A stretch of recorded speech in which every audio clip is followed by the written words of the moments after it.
പല കാരണങ്ങളാണ്. അതിനകത്ത് മേജറായിട്ട് പറയുകയാണെങ്കിൽ ആ കുട്ടികളെ നമ്മൾ 18 വയസ്സിന് മുൻപേ ഇത് എക്യുപ്ഡ് ആക്കണം. പിന്നെ ചൈൽഡ്ഹുഡ് ടു ടീനേജിനകത്ത് fully equipped and mentally matured ആക്കണം. പുറം ലോകത്തിലേക്ക് പോകുമ്പോൾ എങ്ങനെയാണ് അവർ പെരുമാറേണ്ടത്, അവർ എങ്ങനെ ബിഹേവ് ചെയ്യണം, എന്തൊക്കെ അവർ ചെയ്യണം, എന്തൊക്കെ ചെയ്യരുത്, അവർക്കൊരു അവബോധം ഉണ്ടാകണം. What is right, what is wrong. Right തിരഞ്ഞെടുക്കണോ, റോങ് തിരഞ്ഞെടുക്കണോ, റൈറ്റ് എന്താണ്, റോങ് എന്താണെന്ന് ശരിയായ രീതിയിൽ തിരഞ്ഞെടുക്കുന്ന ഒരു സ്വഭാവം ഇതിനു മുൻപേ നമ്മൾ ബിൽഡ് ചെയ്യണം.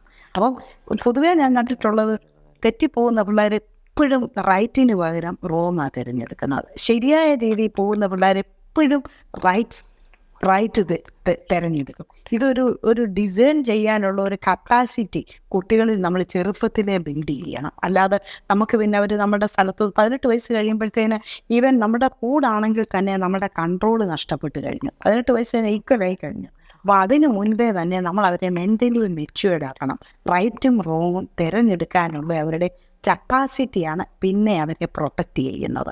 അത് ആൺകുട്ടികളായാലും പെൺകുട്ടികളായാലും.